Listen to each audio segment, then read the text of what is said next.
ഇനി മമ്മൂട്ടി വെച്ചിട്ടോ മോഹൻലാലിനെ വെച്ചിട്ടോ ഒരു സിനിമ ചെയ്യാനായിട്ട് എന്നെ സംബന്ധിച്ചോളം വ്യക്തിപരമായിട്ട് ബുദ്ധിമുട്ടില്ല. അവർക്ക് എങ്ങനെയാണെന്ന് എനിക്കറിയില്ല. ഒരാൾക്കും അതിന് മറുപടി പറയാൻ പറ്റില്ല.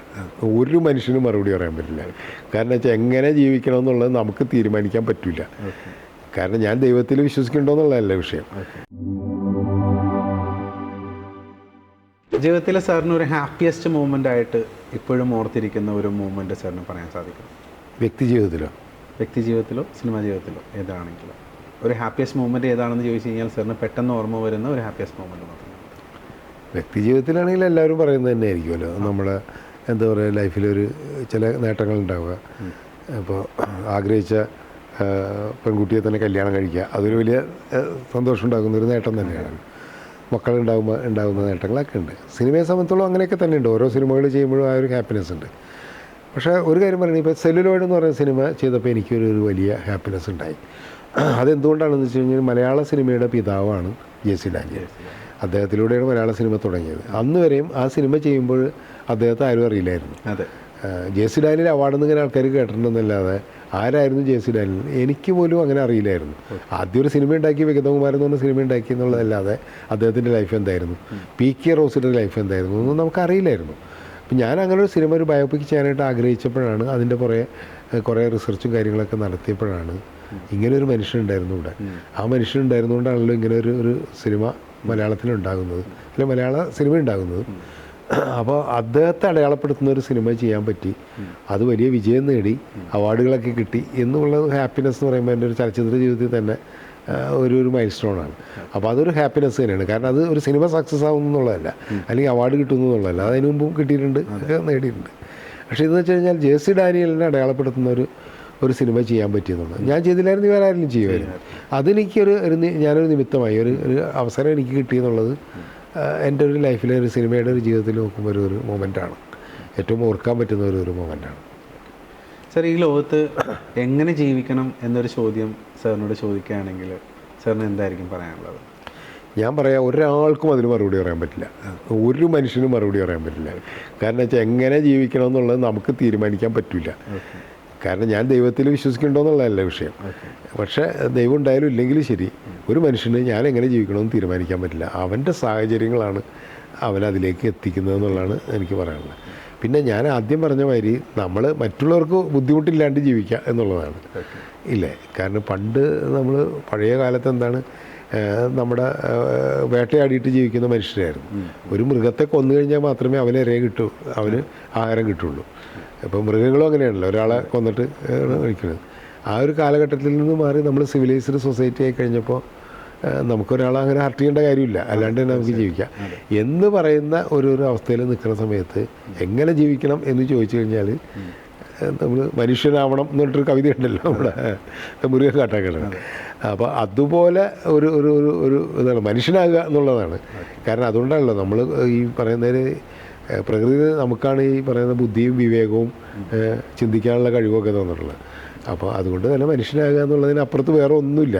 വലിയ പണക്കാരനായിട്ടൊരു കാര്യമില്ല, അല്ലെങ്കിൽ വലിയ കലാകാരനായിട്ടും ഒരു കാര്യമില്ല നല്ല മനുഷ്യനല്ലെങ്കിൽ എന്ന് പറയുന്ന മാതിരി എല്ലാം ഇതുണ്ട്. അപ്പോൾ സാധാരണ മനുഷ്യനാവുക എന്നുള്ളതാണ് ഏറ്റവും പ്രധാനം. അതും പ്രധാനപ്പെട്ടാണ്. മനുഷ്യനായ പോലെ സാധാരണ മനുഷ്യനാവുക. കാരണം സാധാരണ മനുഷ്യനാകുക എന്നുള്ളത് അത്ര എളുപ്പമുള്ള കാര്യമല്ല. ഇപ്പം നമുക്ക് വലിയ മനുഷ്യനാവാൻ ചിലപ്പോൾ പറ്റും, പണമുണ്ടെങ്കിൽ നമ്മൾ വലിയ മനുഷ്യനാണെന്ന് പറയും ആൾക്കാർ, കുറേ പേര്. അല്ലെങ്കിൽ നമുക്ക് വേറെ കഴിവൊക്കെ ഉണ്ടെങ്കിൽ വലിയ മനുഷ്യനാണെന്ന് പറയും. പക്ഷേ സാധാരണ മനുഷ്യനായിട്ട് ജീവിക്കുക എന്ന് പറഞ്ഞാൽ കുറച്ച് പാടാണ്. നമുക്ക് എല്ലാ നേട്ടങ്ങളും ഉണ്ടാകുമ്പോഴും സാധാരണ മനുഷ്യനായിട്ട് ജീവിക്കുക എന്ന് പറയുന്നത് വലിയൊരു കാര്യമാണ്. കാരണം എങ്കിൽ മാത്രമേ നമുക്ക് ഈ പറയുന്ന മാതിരി ജീവിതത്തിൽ എന്തെങ്കിലും നേടിയെന്ന് നമുക്ക് അംഗീകരിക്കേണ്ട കാര്യമുള്ളൂ എന്നുള്ളതാണ് എനിക്ക് തോന്നുന്നത്. സാറിന് ഇനി വരുന്ന അപ്കമിങ് പ്രൊജക്ട്സ് ഏതെങ്കിലും സാർ ചെയ്യാൻ ഉദ്ദേശിക്കുന്നുണ്ടോ, അല്ലെങ്കിൽ അങ്ങനൊരു ഇഷ്ടത്തോടുകൂടിയാണോ സാർ ഇപ്പം മുന്നോട്ട് പോകുന്നത്? അല്ല, ഞാൻ 1-2 പ്രോജക്റ്റുകളുടെ വർക്കിലാണ്. അപ്പോൾ അതിൽ ഒരു പ്രോജക്റ്റ് ഏകദേശം സെറ്റായി വരുന്നുണ്ട്.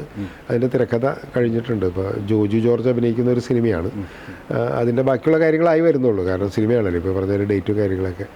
ആ സിനിമ ഞാൻ വിചാരിക്കുന്നത് വെച്ച് കഴിഞ്ഞിട്ടുണ്ടെങ്കിൽ എൻ്റെ ഞാൻ ആദ്യകാലത്തൊക്കെ ചെയ്ത കുറച്ച് കലാപരമായിട്ട് മേന്മയുള്ള സിനിമയായിരിക്കും, കുറച്ച് സീരിയസ് ആയിട്ടുള്ള വിഷയം, അതുപോലെ ചെയ്യുക. അപ്പോൾ നമ്മുടെയൊക്കെ ഐഡൻറ്റിറ്റി ഉണ്ടാവുന്ന ചില സിനിമകളുണ്ടല്ലോ, ഇപ്പോൾ നിങ്ങൾ പറയുന്ന സിനിമകളുണ്ടല്ലോ, എന്ന് വെച്ചിട്ട് പുതിയ കാലത്തെ അവഗണിച്ചിട്ടുള്ളതല്ല. പുതിയ കാലത്ത് നിന്നുകൊണ്ട് തന്നെ ചെയ്യാനേ പറ്റുള്ളൂ. പുതിയ കാലത്തെ സിനിമ മൊത്തം വേറെ രീതിയിലാണല്ലോ. അപ്പോൾ അതിനെ കൂടി ഇത് ചെയ്തുകൊണ്ട് നമ്മുടെ ഐഡൻറ്റിറ്റി ഉള്ളൊരു സിനിമ ചെയ്യാന്നുള്ളതാണ്. പുതിയ ടെക്നോളജിയും കാര്യങ്ങളൊക്കെ ഉപയോഗിച്ചുകൊണ്ട് നമ്മുടെ ഐഡൻറ്റിറ്റി ഉള്ളൊരു കഥ പറയാം എന്നാണ് ഇപ്പോൾ ആലോചിക്കുന്നത്. അതിൻ്റെ തിരക്കഥ ഏകദേശം തീർന്നിട്ടുണ്ട്. സാർ, ഇപ്പോൾ മോഹൻലാൽ, മമ്മൂട്ടി പോലുള്ള ഒരു സൂപ്പർ സ്റ്റാർ വെച്ചിട്ട് അങ്ങനെ ഒരു താല്പര്യം സാറിന് വരുന്നുണ്ടോ? അല്ലെങ്കിൽ അവർക്ക് ആവശ്യമായിട്ടുള്ള, അവർക്ക് അഭിനയിക്കാൻ സാധ്യതയുള്ള ഏതെങ്കിലും ഒരു പ്രൊജക്റ്റ് സാർ ഉദ്ദേശിക്കുന്നുണ്ടോ? അല്ല, എനിക്ക് എന്നും അവരോട് ബഹുമാനമുള്ളൂ. കുറേ സിനിമകൾ അവരായിട്ട് ചെയ്തിട്ടുള്ളത് തന്നെ ചെയ്യാനായിട്ട് ഒരു ബുദ്ധിമുട്ടില്ല. ഇനി മമ്മൂട്ടി വെച്ചിട്ടോ മോഹൻലാലിനെ വെച്ചിട്ടോ ഒരു സിനിമ ചെയ്യാനായിട്ട് എന്നെ സംബന്ധിച്ചോളം വ്യക്തിപരമായിട്ട് ബുദ്ധിമുട്ടില്ല. അവർക്ക് എങ്ങനെയാണെന്ന് എനിക്കറിയില്ല. കാരണം വെച്ച് കഴിഞ്ഞിട്ടുണ്ടെങ്കിൽ അവർ കൂടുതൽ ആഗ്രഹിക്കുന്നത് ഇപ്പോൾ പുതിയ തലമുറയുടെ കൂടെ സഹകരിക്കാനാണ്. അത് അവരെ കുറ്റം പറയാൻ പറ്റില്ലല്ലോ. കാരണം ഒരുപാട് ചോയ്സസ് അവർക്കുണ്ട്, ഒരുപാട് സംവിധായകരുണ്ട്. ആ സംവിധായകരൊക്കെ നല്ല പ്രോജക്റ്റുമായിട്ട് അവരെ സമീപിക്കുമ്പോൾ നമ്മളെപ്പോലുള്ള സീനിയറായിട്ട് കുറേ പടങ്ങൾ ചെയ്തിട്ടുള്ളതാണല്ലോ. ഇനിയിപ്പോൾ കമലുമായിട്ട് ഒരു പടം ചെയ്യേണ്ട കാര്യം എനിക്കില്ലല്ലോ, പുതിയ തലമുറയിലെ ആൾക്കാരായിട്ട് എന്ന് അവർക്ക് ചിന്തിക്കാമല്ലോ.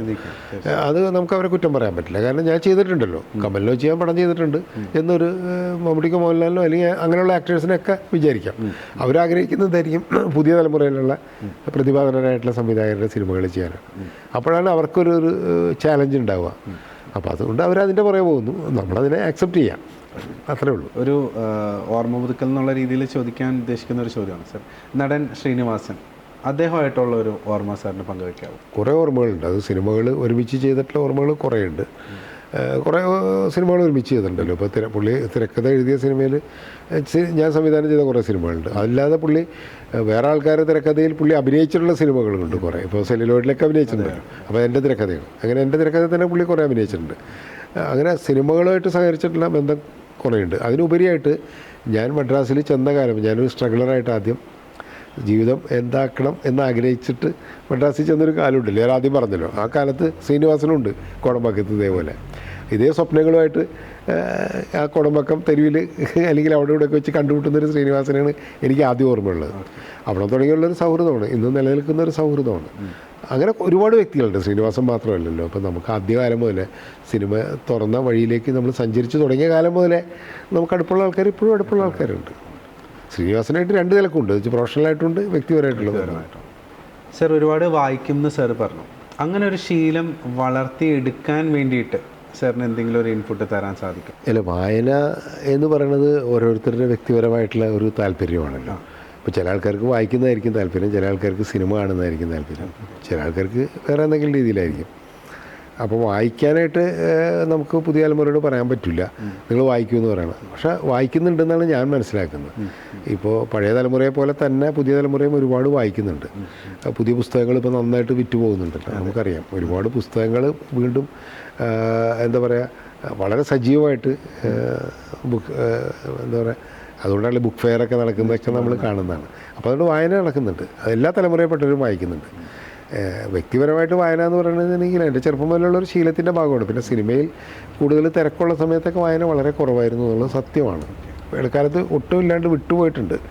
വല്ല ആനുകാലികങ്ങൾ വായിക്കുന്നത് മാത്രമായിട്ടുണ്ടായിരുന്നു. ഇപ്പോൾ കുറച്ചും കൂടി ലിഷർ ടൈം കിട്ടിയപ്പോൾ വീണ്ടും വായന തുടങ്ങിയിട്ടുണ്ട്. ഏത് തരം രീതിയിലുള്ള പുസ്തകങ്ങളാണ്?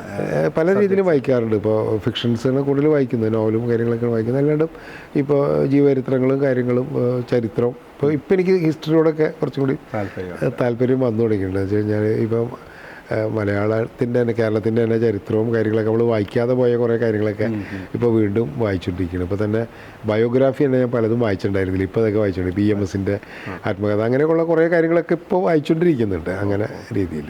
അങ്ങനെ ഒരു ആഗ്രഹം ഉണ്ടായിരുന്നോ ഖസാക്കിൻ്റെ ഇതിഹാസം സാറിന് സിനിമ ആക്കണം എന്നുള്ളത്? അല്ല, ഞാൻ ഖസാക്കിൻ്റെ ഇതിഹാസം, ഏഴുപുഴ തീരങ്ങളിൽ ഇതൊക്കെ സിനിമ ആക്കണമെന്ന് ആഗ്രഹിക്കുന്ന ഒരാളാണ്. അങ്ങനെ വെച്ച് കഴിഞ്ഞാൽ മോഹങ്ങളാണ് അതൊക്കെ. പക്ഷെ അത് നടക്കണമെന്നില്ല, പല കാരണങ്ങളാലാണ്. ഒന്നാമത് ഖസാക്കിൻ്റെ ഇതിഹാസം പോലെയുള്ളൊരു നോവൽ സിനിമാ രൂപത്തിലേക്കാക്കുക അത്ര എളുപ്പമുള്ള ഒരു കാര്യമാണെന്ന് എനിക്ക് തോന്നുന്നില്ല. ചില കാര്യങ്ങൾ അങ്ങനെയാണല്ലോ. ഇപ്പം നമ്മൾ ഓരോ വായനക്കാരൻ്റെ മനസ്സിലൊരു ഖസാക്കുണ്ട്. അതിലെ കഥാപാത്രങ്ങളുണ്ട്. രവി ഉണ്ടാവും, ഒരു അള്ളാപ്പിച്ച മല്ലാക്കുണ്ട്. അതൊക്കെ ഓരോരുത്തരുടെ മനസ്സിലുള്ളതാണ്. അത് നമ്മൾ പുനഃസൃഷ്ടിച്ച് സിനിമയിലേക്ക് വരുമ്പോൾ ഒരു കഥാപാത്രത്തിലൂടെ, ഒരു ആക്ടറിലൂടെയൊക്കെ അത് കാണുമ്പോൾ, അല്ലെങ്കിൽ ഒരു കഥ പറയുന്ന ഒരു സംവിധായകൻ്റെ ഒരു കാഴ്ചപ്പാടിലൂടെ അത് കാണുമ്പോൾ അത് പരിമിതപ്പെട്ടു പോകുന്നുള്ളതാണ് ഈ ഖസാക്ക് പോലുള്ള കൃതികൾക്ക് ഒരു ചലച്ചിത്ര ഭാഷ വരുമ്പോൾ ഉണ്ടാകാൻ പോകുന്ന ഒരു കുഴപ്പം. അതുകൊണ്ട് തന്നെ അത് സംഭവിക്കുമെന്ന് എനിക്കറിയില്ല, ഞാൻ ചെയ്യാൻ പറ്റുമെന്ന് എനിക്കും അറിയില്ല. കാരണം നമുക്കത് ഒരു പരീക്ഷണമാണ്, ഒരു വെല്ലുവിളിയാണ്. നടക്കുമെന്നറിയില്ല. ആദ്യകാലത്തൊക്കെ ആഗ്രഹിച്ചു എന്നുള്ളത് സത്യമാണ്, ഒരുപാട് ആഗ്രഹിച്ചിട്ടുണ്ട്. ഞാൻ പലയിടത്തും പറഞ്ഞിട്ടുണ്ട് ചെയ്യണമെന്ന് ആഗ്രഹം, മോഹമുള്ളൊരു ഖസാക്കാണ് എന്ന് പറയും. അങ്ങനെ അതെന്ന് പറയുന്നത് നടക്കാതെ പോയ ഒരുപാട് ആഗ്രഹങ്ങളിൽ പെട്ടതൊന്നാണ്. അതാണ്. അപ്പോൾ വളരെ സന്തോഷം സർ, ഇത്രയും സമയം ഞങ്ങൾക്ക് വേണ്ടി തന്നതിന് വളരെ സന്തോഷമുണ്ട്. എല്ലാവിധ ഭാവങ്ങളും നേരുന്നു, എല്ലാവിധ ഐശ്വര്യങ്ങളും ഉണ്ടാവട്ടെ എന്ന് ഞാനും പ്രാർത്ഥിക്കാം. Okay, thank you.